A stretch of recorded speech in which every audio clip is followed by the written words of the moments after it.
ಯಾವರಿಂದ ಬಂದ್ರಿ sir? Okay, ನಿಮಗೆ ಏನ್ ತ್ರಾಸ ಇತ್ರಿ ಸರ್?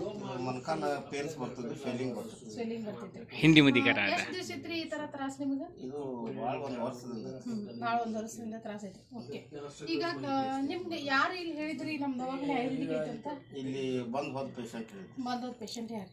ಓಕೆ, ಈಗ ನಾನು ನಿಮ್ಗೆ ಸ್ಕ್ಯಾನ್ ಮಾಡಿದಾಗ್ರಿ ನಿಮಗೆ ಮೋಷನ್ ಕ್ಲಿಯರ್ ಆಗ್ತಿದ್ದಿಲ್ಲ, ಆಮೇಲೆ ನಿದ್ದೆ ಹತ್ತಿದ್ದಿಲ್ರಿ, ಕಾಲು ಬಾವು ಕೂಡ ಐತ್ರಿ ನಿಮ್ಗೆ, ಆನಂತರ ಕ್ಯಾಲ್ಸಿಯಂ ಕೂಡ ಕಮ್ಮಿ ಐತ್ರಿ, ಆಮೇಲೆ ಆಂಕಲ್ ಕಾಲು ಪಾದ ಕೂಡ ನಿಮ್ದು ಪೂರ ಸಲ್ಲಿಗೆ ಐತ್ರಿ ಸರ್. ಈಗ ನಿಮ್ಗೆ ಮೆಡಿಸಿನ್ ಕೊಟ್ಟೆ ಇವತ್ತು 3ನೇ ದಿವಸ ಐತ್ರಿ. ಸೊ ನಿಮಗೆ ಇದ್ರೊಳಗಿಂದ ಏನೆಲ್ಲ ಚೇಂಜಸ್ ಅನ್ಸೈತ್ರಿ ನಿಮ್ಮ ಬಾಡಿ ಒಳಗೆ? ಸ್ವಲ್ಪ ಬಾಡಿ ಹಗರ ಆಗೈತ್ರಿ, ಸ್ವೆಲ್ಲಿಂಗ್ ಸ್ವಲ್ಪ ಕಡಿಮೆ, ಸ್ವೆಲ್ಲಿಂಗ್ ಸ್ವಲ್ಪ ಕಮ್ಮಿ ಆಗೈತಿ. ಓಕೆ, ನಿದ್ದೆದು ಕರೆಕ್ಟ್ ಹತ್ತದೈತ್ರಿ? ಹಿಂದಿ ಮುದಿ ಮೊದ್ಲಿಂಗಿಂತ ಸ್ವಲ್ಪ ಬೆಟರ್ ಫೀಲ್ ಆಗತ್ತಲ್ಲ? ಓಕೆ ಸರ್, ಈಗ ನಾ ಕಪ್ಪಿಂಗ್ ಥೆರಪಿ ಮಾಡಾಕತ್ತೀನ್ರಿ, ನಿಮ್ಗೆ ಸ್ವಲ್ಪ ಏನಾರು ಇದ್ರ ಫರಕ್ ಬಿದ್ದೈತ್ರಿ? ಸ್ವಲ್ಪ ಫರಕ್ ಆಗೈತ್ರಿ. ಓಕೆ, ಈಗ ಪಾದ ಮಸಾಜ್ ಇದು ಮಾಡ್ಕೋತೀವಿ ನೀವು, ಹೊರಗಡೆ ಮಷಿನ್ ಇದೆ, ಆ ಮಷಿನ್ ಮಾಡ್ಕೋದ್ರಿಂದ ಕಾಲ್ಗಳು ನಿಮ್ಮ ಹಗರ್ ಅನಿಸ್ತಾವ್ರಿ? ಹಗರ್ ಅನಿಸ್ತಾವ.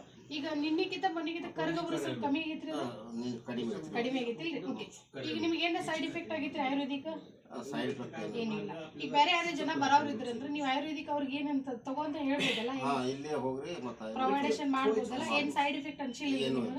Okay, thank you so much. ಹಿಂದಿ ಮುದಿ